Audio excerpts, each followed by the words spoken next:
My dear Lord, please guide us all as we take shelter of the wisdom that can empower us to take shelter of your lotus feet. Hare Krishna. So I'm grateful to be here with all of you once again. And this is one of the most visually and semantically beautiful verses in the Srimad Bhagavatam. And in this verse, a prayer is being offered about how the Lord is eminently worth being taken shelter of. Marganti yatte mukhapadmanidaish. So I'll just explain the verse itself and then we will discuss about the Lord who is glorified as the supreme object of shelter in this verse.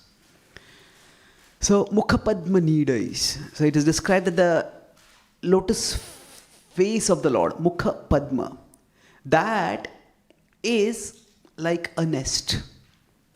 And our heart is like a fluttering, wandering bird.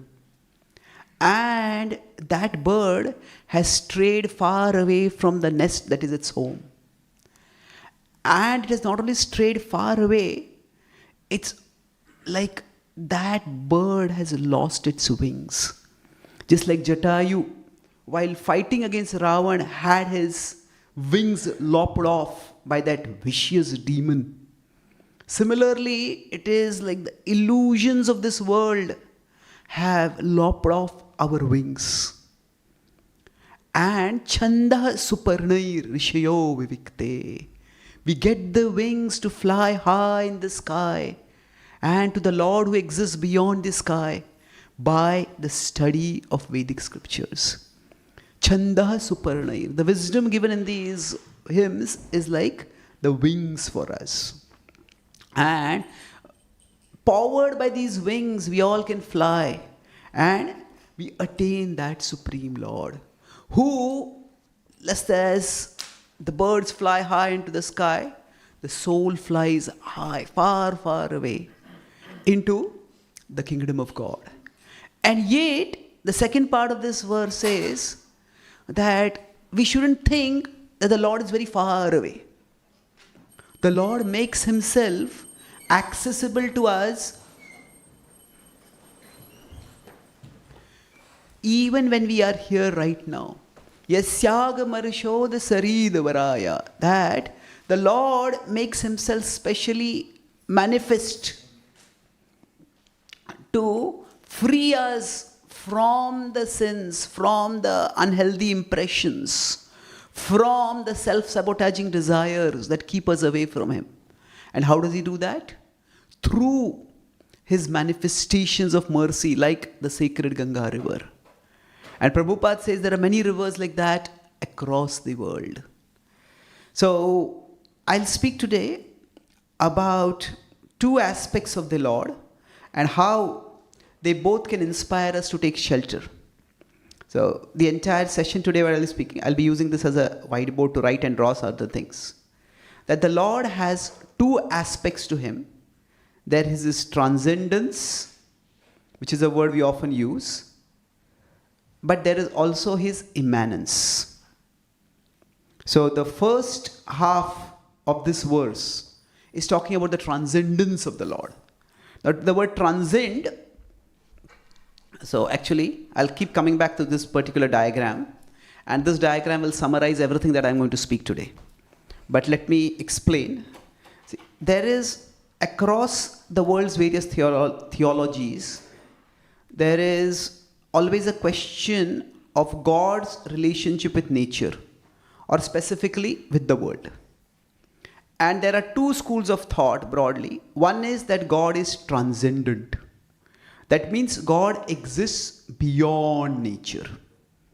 That there is nothing material about him. And to attain him, we need to go beyond the world of matter. That God is transcendental. And while that is definitely true, there is another school of thought that God is also immanent. Immanent means that he is within nature. That he is not far away. He is right here with us even now. So both these aspects are very much a part of the teaching of the Bhagavad Gita, which Prabhupada, in his own beautiful way in the purport, he said, just as the Ganga river is flowing, similarly the Gita is flowing. While the Ganga is localized at a particular place, but the flow of the sacred words that have come from Krishna's lotus lips can spread everywhere, can spread as far as we humans want it to spread. So, in the Bhagavad Gita, Krishna talks about both these aspects. For example, in 7:13, I'll explain these verses. He talks about Krishna's transcendence. And 7:7 to 7:12, he's talking about his immanence. So, and the conclusion about after understanding both of these is that we surrender to the Lord. That is 7:14. This is a well-known verse. Daiviyesha gunamai mama maya duratyaya mameva ye prapadyante mayam etam tarantite. Take shelter of me. Although the illusion of this world is very difficult to overcome, it can be overcome if you just surrender to me. So what is it that will inspire us to surrender? It is understanding God's place in relationship with this world. So in 7:7, Krishna says, Sutre manigana iva. He says that in this world, if we compare it to a necklace, and it's a very striking vision. Sometimes we can become very pessimistic about this world and say this world is dukkhale. Well, that is a teaching of the Gita. Krishna also compares this world to a beautiful necklace. And the necklace is filled with attractive jewels. And he says, underlying this necklace, unifying its many jewels together, is the thread. And Krishna says, he is the thread of truth that underlies and unifies all of existence. So this is referring to God's immanence in this world, that he exists within this world. And then Krishna gives many examples of his immanence. For example, Rasoham apsu kaunteya, I am the taste of water. Punyo gandha prithvivyamcha, I am the fragrance of the earth. So now this list is indicative, it is not exhaustive. It is meant to indicate that this is how we can perceive the presence of God in this world. So, I'll first just explain the scriptural section and then we'll move forward to the concept a little bit more. After describing how he is present in this world, in fact, Krishna also includes in that list the activity that we normally think as having the highest potential to take our consciousness away from him. That is sexuality. And Krishna says in that same very list, dharma aviruddho bhuteshu kamosmi bharatarshava. That even in that activity, when reproduction happens through it, that's a miracle. And it is God who makes that miracle happen. So, immanence of God means that we are able to perceive God's presence in this world itself. After speaking this, however, Krishna emphasizes that his existence extends beyond this world. In 7:13 he states, 7:12 and 13 he says, 7:12 says, Ye chaiva satvika bhava rajasas tamasascha ye matta eveti tan vidhi natvaham teshu te mai. So he says that all these states of existence, they come from me. I don't come from them. So in 7:12 and 13, he says, these come from the modes come from me. They are in me. I am not in them. And then he says that we are all bewildered because everything in this world is covered by the three modes. Tribhir gunamayair bhavir ebhi sarvam idam jagat mohitam nabhijanati mamebhi paramavayam. So basically, he's saying there is this veil of illusion that prevents us from perceiving him. Although he is present in this world and beyond this world, we are unable to perceive him. But still, we can surrender to him. So this is the concept of the transcendence and the immanence of God. So let's look at this from another perspective, that if we consider what transcendence and immanence means. See, the normal conception is, say, this is the material level of reality, and this is the spiritual level of reality. And Krishna exists at the spiritual level. And that's the idea, is that we practice bhakti and go from this world to the spiritual world. While this is a valid understanding, it is not the complete understanding. The other understanding is that actually everything is contained within Krishna. Even this world is contained within Krishna. So when we are to practice bhakti, it is not just by turning away from this world toward Krishna. Rather, we can turn toward this world, serve Krishna in this world, and thereby also go towards Krishna. So this is the approach that focuses on the transcendence of Krishna. Or Krishna exists beyond this world. But this is the approach which focuses on the immanence of Krishna. That Krishna exists even in this world. Yataha pravrittir bhutanam yena sarvamidam tatam swakarmana tam abhyarcha siddhim vindati manava. Krishna talks about this in 1846. For example, he talks about this in 815.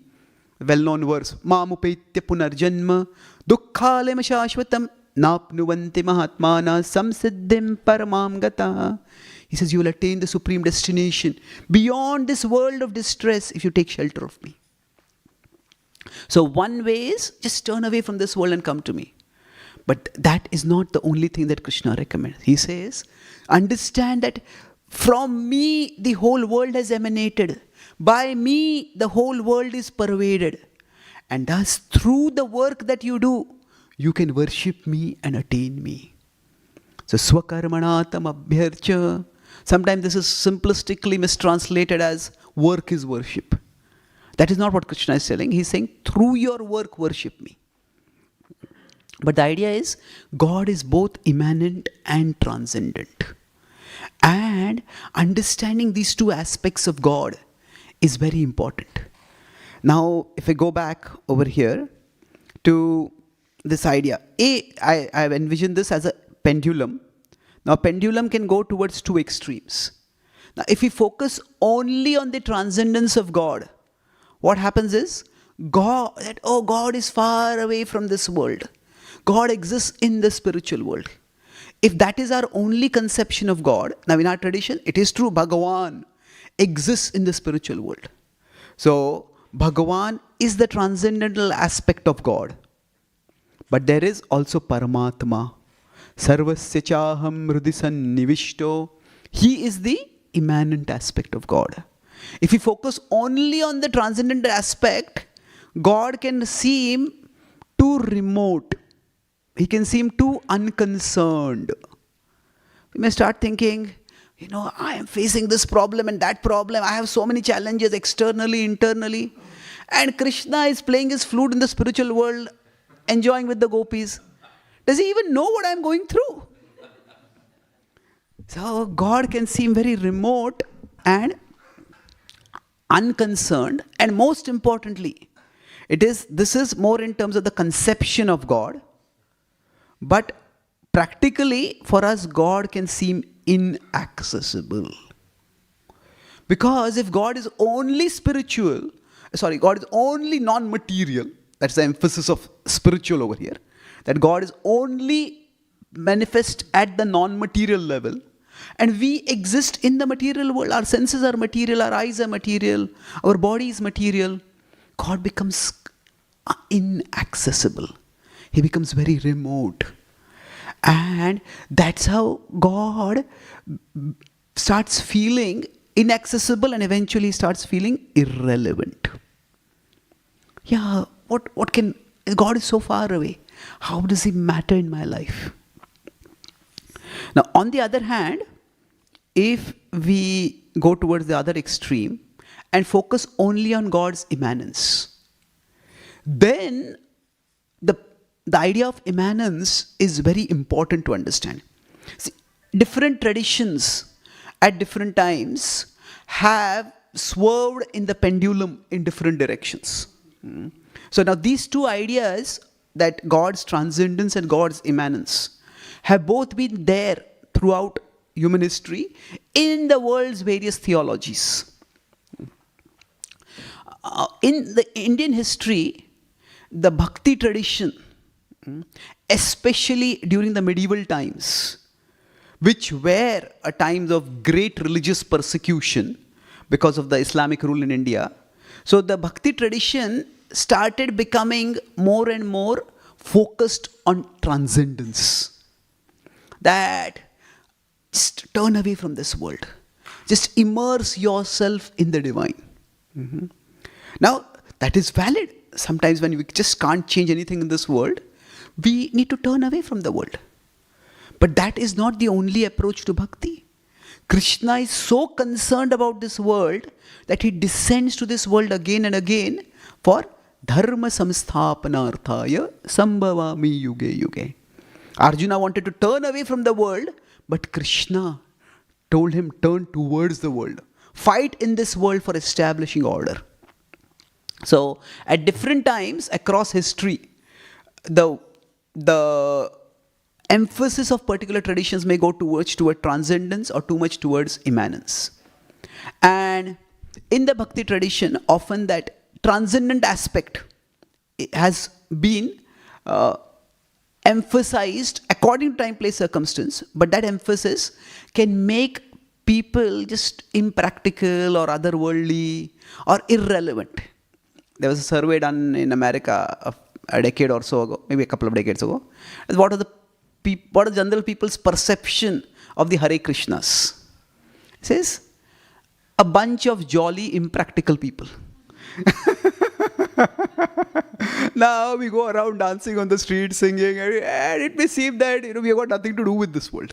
Yeah, we are jolly, we are happy, but do we address the issues of the world at all? So, or is our only response to any problem in the world, this world is dukkha, get out of it?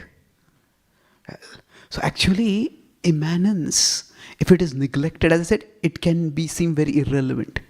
And many Bhakti theologians now are emphasizing how immanence is a part of the Vedic tradition. Now, there is an environmental crisis. Of course, there is politics associated with it, and it has become a polarizing issue. But undoubtedly, there is some problem with the way we have handled the environment. The dispute is over how we should respond to it. But the idea is, even many mainstream scientists and thinkers are saying that we need to infuse our efforts to take care of the environment with a vision of the sacred. And that vision of the sacred is actually most directly emphasized in the Vedic tradition, in the Bhakti tradition, through the idea of the universal form. That the universe is actually the body of God. That is the most vivid visualization of the immanence of God. That the trees are like the hair on the body of the Lord. And the mountains and the peaks are like the bones on the body of the Lord. It's a visualization, no doubt. But that visualization is given within the tradition. And that is indicated to emphasize the immanence of the Lord. So, the purpose of emphasizing immanence is to actually show that, to infuse divinity within creation, within nature. That nature is not just profane, nature is not just mundane. That actually it is divine, it is infused with divinity. Now the problem with immanence taken too far is that it can lead to what is called as pantheism. Pan is everything, like a pan-European endeavor. That means endeavor that encompasses all of Europe. So pantheism is the idea that everything is God. Now, the problem with this idea is that God becomes reduced to nature. That God is considered to be the sum total of all things. And when pantheism holds that okay, God is the sum total of all of material existence, and that God has no self-existence beyond nature. So God becomes reducible to nature. That there is no personhood to God. There is no personality to God as some being existing beyond nature. In the Ishopanishad it says, Tadure tadva antike. The Lord is inside everything, but the Lord is also outside everything. That the idea of immanence taken too far makes God seem to be nothing more than nature itself. And many scientists who are theistic often go toward this idea of God as nature itself. So in the European tradition, Spinoza was a prominent proponent of that. Einstein's God, there are books written about that whole conception. And his God also seemed to be more this pantheistic, naturalistic kind of deity. So Einstein has made quotes as quotes attributed to him, which talk about his acceptance of the existence of God. But there are also quotes about him which say that he doesn't believe in the God of religion. So his idea of God was complex. He went through his own challenging experiences in life, including witnessing and the Holocaust and escaping it. That naturally affected his conception of God also. But the point is that for him, the idea of nature and nature being filled with some brilliant organization, for such people, the laws of nature themselves are equated with the divine. So God loses his self-existence. And when God becomes reducible to nature, then God essentially ends up becoming impotent. Why? Because there is nothing beyond this world to which God will deliver us. This world is all that there is, and the laws of nature are themselves God. So what will God do to intervene and deliver us? So this idea, immanence taken too far, is a problem. That it makes God seem just, okay, it's nice to worship God, but there's no use to pray to such a God. Because God is nature and God can't intervene in nature in that sense. Now the balanced understanding is in between. That God is both transcendent and immanent. Now when Prabhupada would sometimes say the holy name is transcendental, what his emphasis was that actually when we are uttering the holy name, it's a sound coming from the same throat with which we are speaking other words. So in that sense, somebody might argue that it's just a material sound. But actually, Krishna manifests within that material sound. So actually, Prabhupada is emphasizing the non-material manifestation that is there within that materially produced sound. So he's actually talking about the immanence of God when he's emphasizing the transcendence. That Krishna is present within this sacred sound. So now, if we understand both Krishna's immanence and transcendence together, what happens by that? That Krishna, when we understand that Krishna is immanent, that means we understand that he is accessible to us, that he is never far away from us, that at every moment in our hearts and in our lives, now Krishna is with us, within us, sarvasya chaham hridisannivishto. He is closer to us than the closest person to us can be, even if we hold them in the tightest of hugs. He is closer to us than the most secret thought in our heart that we dare not even voice to anyone. He is that close to us always. So Krishna is always accessible to us. That is the assurance that we get when we understand his immanence. And he's not just within us. When we look at nature, when we observe the majesty and the beauty and the artistry of the world, we can see that as a manifestation of the divine intelligence. So God is accessible for us. That's what comes from understanding the immanence. Sorry, I'll put it over here. When we understand Krishna's immanence, we understand that he is accessible. Now, when we understand Krishna's transcendence, we understand that he is infallible. He is infallible, he is Achyuta. That he is not subjected to the vagaries of the world. Sometimes, one day we meet a person and that person seems to be so warm and caring and loving. And I feel, oh, this is such a nice person, I want to have a relationship with this person.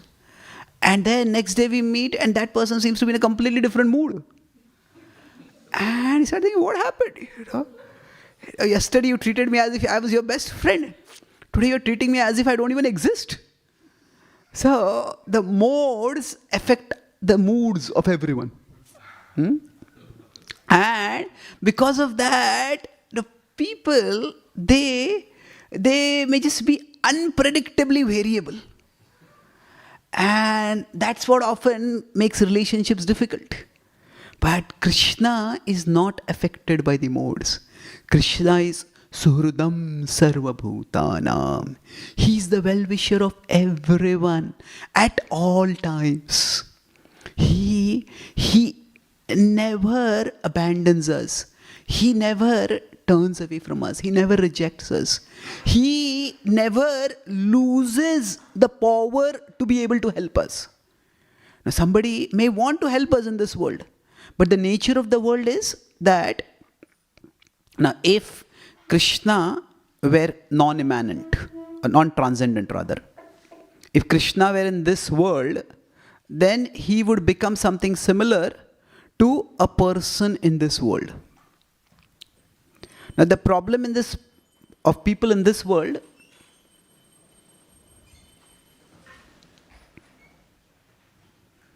is that they are fallible. Why fallible? Because the world itself, there are changes. Sometimes there are internal changes where people's moods may change. But there are external changes when their power may change. So a person may promise, I'll help you when you're in trouble. But maybe tomorrow they don't have that position, they don't have that wealth, they don't have that energy, they don't have that intelligence. Everything in this world is temporary. So in this world, because the material world is changing, na sato vidyate bhavo, na bhavo vidyate sataha. Krishna says, adhibhutam ksharo bhava. The only unchanging thing in this world is that nothing is unchanging. The only constant is change. The only unchanging thing is nothing is unchanging. That's why if we depend exclusively on any person in this world, that will disappoint us. In fact, Prabhupada in the first canto, he says that one of the problems for the shortening of lifespan and the agitation of mind in Kali Yuga is over-dependence on another's mercy. Because people are so unpredictable, and especially with respect to today's world, the minds are so unpredictable. That's why people are often very reserved about even opening up for relationships, because it's difficult to count on others. But Krishna is not subjected to these material vicissitudes. He is someone we can always count on. So when we understand that Krishna is both infallible and accessible, that's how we understand that he is supremely desirable for us. He is the person whom we should desire. He is the person whom we should long for. He is the person whose aid we need to seek. Aid is the acronym over here. He is accessible. He is infallible. He is supremely desirable. He is the person who can aid us in all situations. He is never far away. He is never powerless. It is he who always wants us. It is he who comes to this world again and again to reclaim us. It is he who desires us already. It is we who just need to desire him. Prabhu, in the Bhagavad Gita, Krishna says, the purpose of sadhana bhakti is that atachittam samadhatum na shaknosi maisthiram abhyasa yogena tato mam ichhaptum dhananjaya. Krishna says, when we practice remembrance, when we do sadhana bhakti, the purpose of this is our desire for Krishna should increase. So when we hear about Krishna, when we hear his various pastimes, we could just see them as entertaining stories. But if we understand that this is actually the Lord, then our desire to take shelter of that Lord will increase. And the greater our desire, the greater will be our perception of the Lord. The Lord doesn't want to hide himself from us. This is the last point I'll conclude with. The Lord doesn't want to hide himself from us. If he is invisible to us, that's not because he wants to stay invisible. It's because for us, we want many other things to be visible more than him. It's like sometimes what happens is, say someone doesn't want to talk with us and we are standing right in front of them and they're talking with the person next to here and person here and person here. I'm right in front of you. But if they don't want to talk, then just keep looking here and there and there. So like that, if we are unable to perceive Krishna, that's because we are too eager to see other things in this world. And that is what, when our desire, it is misdirected. The misdirected desire has two effects to us. First, it is binding, and second, it is blinding. These are the two energies of the Lord, avaranatmika and prakshepatmika. So avaran is covering. So there is the avaranatmika shakti, by which what happens? We become blinded to the Lord. And there is prakshepatmika. Prakshepatmika means throwing. Our consciousness gets thrown or pulled towards various objects in this world. And that's how we forget the Lord. Say suppose someone goes to watch a movie and maybe their best friend is sitting right next to them. Maybe a small child is gone and mother is sitting right next to the child. But say it's a horror movie or whatever. And then as soon as the movie starts, two things happen. The lights around go off and the light in front goes on. Now both of these do the same thing. They just pull the consciousness away from everything around toward the illusion that is there on the screen. So the lights go around us going off, that is the avaranatmika shakti. That is what blinds us. And the lights on the screen going on, that is the prakshepatmika shakti. That's what pulls us towards illusion. So now it's a horror movie and the child is horrified. Child may be trembling. Now the mother is sitting right next to the child, ready to comfort and pacify the child. But the child is completely caught. So like that, Purusha Prakriti Sthohi Bhunkte Prakriti Jangunan Karanam Guna Sangosya Sad Asad Yoni Janmasu. In 1323 Krishna states that it is because we are so desirous of enjoying the things of this world that we forget the Lord. That we get subject to these two effects, the blinding and the binding potency of the illusion. But nonetheless, if we just turn towards Krishna as much as we can, we try to remember him whenever we can, how much we can, gradually we'll start awakening. We'll start perceiving Krishna. And even during our chanting, during our hearing, we may not be able to concentrate constantly, but even a little bit concentration, that is the beginning of the dissipation of illusion. Sometimes it is Krishna's transcendence that may inspire us to take shelter of him. Sometimes it is Krishna's immanence that may inspire us to take shelter of him. Sometimes we hear some wonderful pastime of Krishna which he does with his devotees and we feel, this is the world I long for. This is where I belong. This is where I want to go to. So that's the transcendence appealing to us. Sometimes we chant and we feel some divine power. Sometimes we participate in kirtan. Sometimes we behold the beautiful darshan and we feel some sublime presence. It's not that I have to go to the spiritual world to be with Krishna.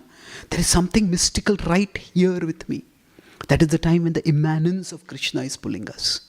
But either way, however we feel the pull of Krishna, whether it is by his transcendence or by his immanence, we gratefully value that pull. We gratefully let ourselves be drawn towards our Krishna. We let our desire for him keep increasing. And in that way, we will all one day experience Krishna in this world with us, and ultimately experience Krishna beyond this world. So I'll summarize what I discussed today. I talked about, the broad topic was that taking shelter of Krishna. So the verse itself talks about the transcendence of Krishna, that with the wings of scripture, we can fly into the sky toward Krishna. That is talking about transcendence. But then it's also talking about the immanence of Krishna, where there are sacred rivers which can purify us here while we are in this world. So that is what is being indicated in this verse itself. So then the key theme we discussed is about how when we understand the transcendence of the Lord, the positive of that is that we understand that he is infallible, that he exists beyond this world. But if it's taken too much, the transcendence emphasized, then he appears too remote, too unconcerned. He just exists in his world. And then it starts appearing that as if he is inaccessible to us. So transcendence is the idea that God is beyond nature. And then the immanence of Krishna, that on the positive side, it makes us understand that he is always accessible to us. But if again it's too much, then it makes God reducible to this world itself. In trying to infuse divinity into everything, if we have pantheism basically takes divinity out of everything. Because pantheism takes away the self-existence of God itself. And it can make God impotent or irrelevant. So we want the balance of both of these. And we discussed how the transcendence of Krishna is talked about in 7, 12, 13. And the immanence of Krishna is talked about 7, 7 to 11, as well as in 1846, Yatah Pravrittir Bhutana. So the balance is, on one side is too much transcendence, too much immanence. In between, if we understand that from the transcendence, we understand Krishna is infallible. From his immanence, we understand that he's accessible. Now, whatever inspires us through it all, we understand that Krishna is always desirable. So, whichever way, yena kena prakarena, it is somehow or other fixed in the mind on Krishna. That means sometimes through his immanence we may be inspired, sometimes his transcendence we may be inspired. But somehow we try to trigger our desire for Krishna. And by that, we will all ultimately attain Krishna. So I'll just...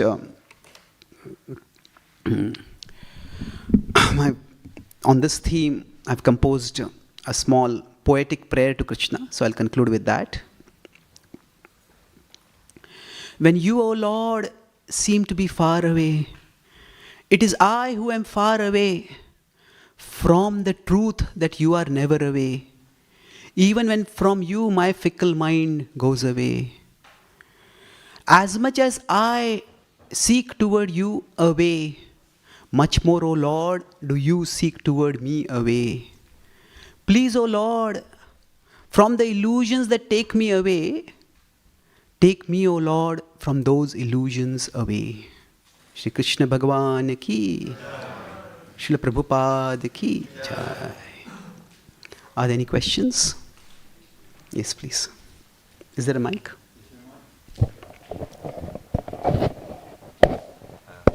Hare Krishna, obeisances. You mentioned the term mercy, and that we might be looking to the material world or to others for mercy. I wonder For if- mercy. Hmm? For what? Mercy. Mercy. You mentioned that we may be looking for others for mercy as opposed to over Krishna. dependence on others, yeah. Over dependence on others, yeah. I wonder if you could explain a little bit more about that term mercy, what we might be looking for in others, over dependence, and how that might differ from the mercy that we might seek from Krishna.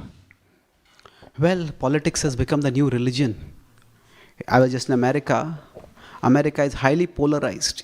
People think that a particular political leader will save the world, will save the country. And India also is something similar. Political changes can make a difference, no doubt. And a good leader is definitely better than a bad leader. But the level of polarization, it's not just 20, 30 years ago, when talking with my devotee friends in America, people didn't care whom you voted for. Now, if you voted for this person, I won't even talk with you. It's almost like religious shunning of someone. So, some survey was done, even, say somebody who's a Democrat refuses to marry somebody who's a Republican. And Republicans also rated on the same favor in America. So the idea is that to think that some person in this world, if just that person is elected, all problems will be solved. That is a vivid example in today's world of elevating someone to the level of God, of becoming too dependent on someone's mercy. This is not to say, again, that there is a difference between, say, competent and incompetent rulers. There is a difference between benevolent and malevolent rulers, no doubt. But over-dependence on someone's mercy means that we basically outsource the responsibility for improving our lives to that person. It is we have to take responsibility. Okay? Thank you. Yes, Prabhu.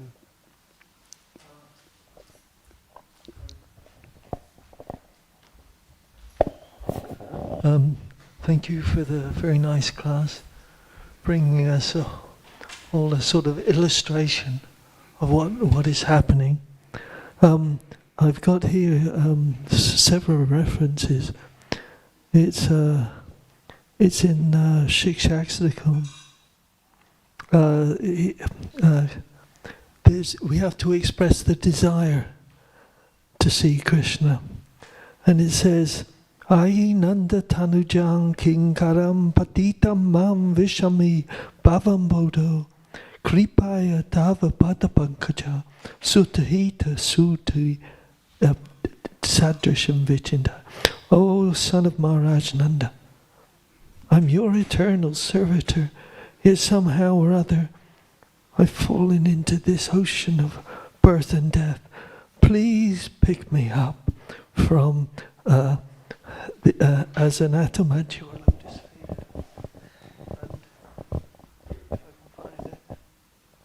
Then it says, the Supreme Lord is situated in everyone's heart and directing the wanderings of all the living entities who are seated as on a machine made of the material energy. O Scion of Bharat, surrender unto him utterly. By his grace, you will attain transcendental peace and reach the eternal abode. But then Prabhupada says, here's a quote here of the secret of surrendering to Krishna, that such a surrendered soul sees that everything is part of Krishna's plan. Whatever I am meant to be, I am doing. Let me do it with my full attention to every detail. It says then, let all other considerations be forgotten, and my only desire is to do the best for Krishna's alone. Pleasure is my motive. Thank you, Prabhu. These are beautiful references, especially that 1862, Tameva Sharanam Gaccha. That comes right after Krishna talks about his immanence, Ishvara Sarva Bhutanam, Hriddeshe Arjuna Tishtati. I am inside the heart of every living being. So surrender to me. Yeah. Thank you so much. Shri Prabhupada ki jai, Gaura Bhaktivinoda ki jai, Nitai Gaur Premanande.